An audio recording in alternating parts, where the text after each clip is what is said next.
Good morning, everyone. I'm Dave. Welcome back to the wee hours where I suffer from periodic bouts of insomnia and play games to pass the time. Today I am 12 years old all over again as we start Ian Livingstone's fighting fantasy, The Forest of Doom. I am so excited for this. I did not even know that these were a thing. So a little about me. About the age of 12 and 13, Ian Livingstone and Steve Jackson were my whole world.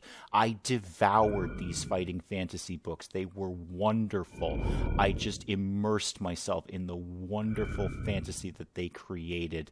And I had no idea that they had been ported over to PC until I was watching Penge at the Geek Cupboard channel, and he was doing Steve Jackson's Sorcery series. Steve Jackson's obviously epic 4-book fighting fantasy series. I had no idea until I was watching that. And I was very excited. So I hopped over to Steam, and indeed, there's, about half a dozen of these things kicking around, which I immediately grabbed. So thank you to Penge at the Geek Cupboard for showing these off. I have left a link to his channel down in the description below. If you are not watching the Geek Cupboard, you absolutely should be. Smart, funny, intelligent, a wonderful humility that is so rare in gaming videos. Just a pleasure to watch his stuff. So I strongly encourage you to go over and check out his channel. Ideally, after you've watched this, that would be the best way to do it. But, after you've watched this, go ahead and hop on over to the Geek Cupboard and see what he's doing over there. So without further ado, I am so excited for this. Let us jump into Ian Livingstone's Forest of Doom. So we are going to play this on adventurer mode. We can do adventurer, hardcore hero, or free read. Well, free read, no. We're not just going to read this. We want to do some combat here. Hardcore hero, we may try that out at some point. We may do another run on hardcore mode. I don't know if we really need hardcore mode for a fighting fantasy book, but it's there. So that's cool. But we are going to do this on adventurer mode because, as the description says, exactly how Ian Livingstone designed it. And that's what I want. That's exactly what I want. So we are definitely going to pick adventurer. And as a note, I am going to be doing this on a no takesies backsies rule set. So all decisions are final. We will not be digitally holding our finger on the previous page, ready to run back to it if we make a critical error. All decisions are final. If I mess up, I mess up. If I make a bad choice, I make a bad choice. If I die, I die. So no going back, no holding our finger in the pages on this. We're going to go with whatever happens to us. And it has been over 30 years since I've done this book, so don't think that I've got this memorized. I certainly do not. It's been a long time since I played that. So let's get our stats going. We're going to roll our stamina. Let's get those dice going. Ooh, 4. We could have done better than that. So we've got a starting stamina of 16, and it's not the worst, but it's not great. Okay. Hoping for a really good skill luck. Skill is the stat I want. So come on, give me a good one. Give me a good one, please. Oh, 2. All right. I suppose I technically could have done worse with that, but not much. And our luck. Well, maybe we'll get lucky with our luck. What do we got? 1. Okay, we have got a luck of 7. We do not have good stats going into this. We're going to be wanting to avoid combat because we're not really very well equipped for it. And we are going to choose a potion to take with us. We definitely want a potion of skill. No question, a potion of skill. So yes, please. All right, we are good. Once you have selected a potion, then you may begin. Well, goodness, after 30 plus years, I am ready to begin. So let's dive right in. I skipped the first 2 pages because the first 2 pages are basically, we're an adventurer, we're going on an adventure. There's your takeaway from the first 2 pages. But the more important part comes here. As the flame of your campfire gently dies, you begin to drift asleep, and images of screaming, green-faced trolls flicker through your mind. Suddenly, in the bushes to your left, you hear the loud crack of a twig breaking under a clumsy foot. You leap up and grab your sword from the ground. You stand motionless but alert, ready to pounce on your unseen adversary. Then you hear a groan, followed by the dull thud of a body falling to the ground. Is it a trap?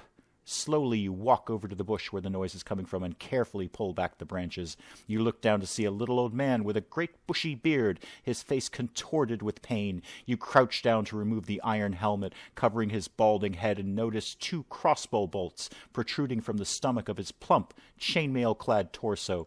Picking him up, you carry him over to the fire and stir the dying embers into life. After covering him with the sheepskin blanket, you manage to get the old man to drink a little water. He coughs and moans. He sits up rigid, eyes staring fixedly ahead, and starts to shout, "I'll get him! I'll get him! Don't you fear, Gillibrand. Big Leg is coming to bring you the hammer. Oh, yes, indeed. I am. Oh, yes." The dwarf, whose name you presume to be Big Leg, is obviously delirious from the poison-tipped bolts lodged in his stomach. You watch as he slumps down again to the ground, then whisper his name in his ear. His eyes stare unblinkingly at you as he again starts to shout, "Ambush! Look out! Ambush! Ag, the hammer! Take the hammer to Gillibrand! Save the dwarfs!" His eyes half close, and the pain seems to ease a little, and as the delirium subsides, he speaks to you again in a low whisper. "Help us, friend. Take the hammer to Gillibrand. Only the hammer will unite our people against the trolls. We were on our way to Darkwood in search of the hammer, ambushed by the little people, others killed. The map in my pouch will take you to the home of Yestromo, the master mage of these parts. He has great magics for sale to protect you against the creatures of the Darkwood. Take my gold. I beg you to find the hammer and take it to Gillibrand, my lord of Stonebridge. You will be well rewarded." Big Legs opens his mouth to start another sentence, but nothing comes out except his last dying breath. You sit down and ponder Big Leg's words. Who is Gillibrand? Who is Yestromo? What is all the fuss about the dwarvish hammer? You reach over to the still body of Big Leg and remove the pouch from the leather belt around his waist. Inside you find 30 gold pieces and a map. Jingling the coins in your hand, you think of the possible rewards which may await you just for returning a hammer to a village of dwarves. You decide to try and find the hammer in Darkwood Forest. It's been a few weeks since your last good battle, and what is more, you are likely to be well paid for this one. With your mind made up, you settle down to sleep, having taken back the sheepskin blanket from poor Big Leg. In the morning, you bury the old dwarf and gather up your possessions. You examine the map, look up to the sun, and find your bearings. Whistling merrily, you head off south at a good pace, eager to meet this man Yestromo and see what he has to offer.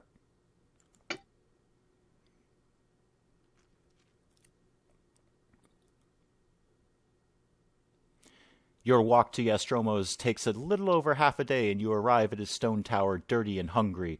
As the tower is set back on the edges of Darkwood some 50 meters from the path you have been following, it is difficult to find. Finally, you walk up to the huge oak door, somewhat relieved to find that it does exist, and that Big Leg had not been speaking wildly in his delirium.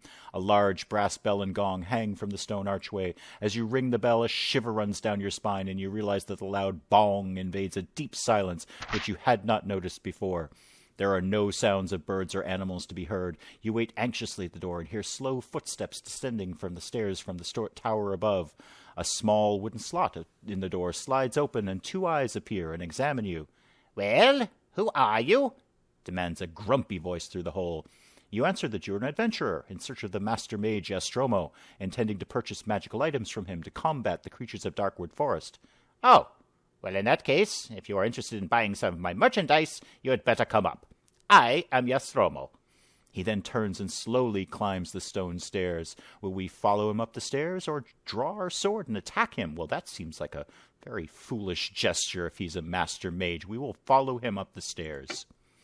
You follow the huffing and puffing old man in his tattered robes up the spiral staircase to a large room at the top of the tower. Shelves, cupboards, and cabinets line the walls, all filled with bottles, jars, weapons, armor, and all manner of strange artifacts. Yestromo shuffles past the general clutter and slumps down in an old oak chair. He reaches into his top pocket and pulls out a fragile pair of gold-rimmed spectacles. Placing these on his nose, he picks up a piece of slate and chalk from a table next to his chair and begins to write frantically. He then hands you the slate, and we now have his, or rather our, shopping list. And we have all sorts of things. We've got 2 pages of things we could be buying. Any one of these things might come in handy. That's the thing. You kind of want to buy everything, as I recall, and I'm really stretching my memory to remember what is important and what isn't. Right off the bat, my 12-year-old self is saying nose filters, and I genuinely don't know why. It's just screaming nose filters, nose filters, nose filters. Fine, yes. I am listening to my childhood self. I don't know why those are important, but I seem to feel that they are. Garlic buds. What do you do for a living? Useful against vampires. That's, well, you know what? If there's vampires, I'd like to have something useful against them. Glove of missile dexterity. Helps the wearer throw accurately. Yes, all of this could be good. Armband of strength. That really sounds good. Actually, I definitely want that. Boots of leaping, rope of climbing. Well, they kind of seem that they might do the same thing. Let's just take the rope of climbing. That could be a tragic error. Maybe I desperately need boots of leaping. But again, all decisions are final. If I make a bad choice in buying stuff, then, well, I'll figure it out down the path. Net of entanglement. Help me snare unwary prey. Yeah, sure. I'll take one of those. Rod of water finding, I feel I could do without. That doesn't seem super useful. What else we got? Potion of insect control, potion of plant control. Yeah, potion of plant control. Again, my 12-year-old brain is kind of firing off on that one. And insect control. You know what? I'm all about control. Let's just control everything in the forest. Holy water. Why are you vampires too? Useful against creatures such as ghouls. Okay, sure, why not? Ring of light. Wearer of this ring can see into the darkest depths. No, I'm going to pass on that one. And how much gold do we have left? 7. Okay, I kind of just want to buy everything else, but I don't want to go out with no gold. I don't want to just have no gold at all. You know what? That's it. Okay, there it is. All decisions are final. I'm calling it a day. We have done our shopping. If I desperately needed a rod of water finding, well, I guess I'm going to learn that later. So yes, done with shopping. He tells you that all the instructions for use are written clearly on the labels attached to the items together with their suggested use. He sighs and tells you that unfortunately the magic in the items only works once, but they are the best you can buy for the money. Yestromo then asks you the reason for your purchase of the items, and you tell him your story and your decision to continue the quest of the luckless Big Leg. Ah, yes, Yestromo says slowly, rubbing his chin. I heard that the good dwarves of Stonebridge had lost their fabled war hammer. Without it, their king is unable to arouse his people, despite the fact the hill trolls threaten his village. Rumor has it that an envious king of another village of dwarves sent an eagle to Stonebridge to steal the hammer, which it managed to do. But as it flew over Darkwood, it was attacked by deathhawks, and the hammer dropped into the forest and was lost. Apparently, 2 forest goblins found the hammer, but they could not decide who was to keep it. They wrestled for hours, but gave up. Then they discovered that the handle unscrewed from the head, and the argument was settled. One kept the head, the other kept the handle. Then they parted, each happy with his new treasure. Who knows if they still have them? So I'm afraid your problems have doubled. I can tell you that the head is made of bronze, and the handle is made of polished ebony. Both head and handle have the letter G inscribed on them. Your task is not easy. Good luck. You thank Yestromo and leave the room by the spiral staircase. And that is where we will leave it for today. We will pick it up next time and dive into Darkwood Forest. Until then, I'm Dave. Thank you, as always, for joining me in the wee hours, and we'll see you next time.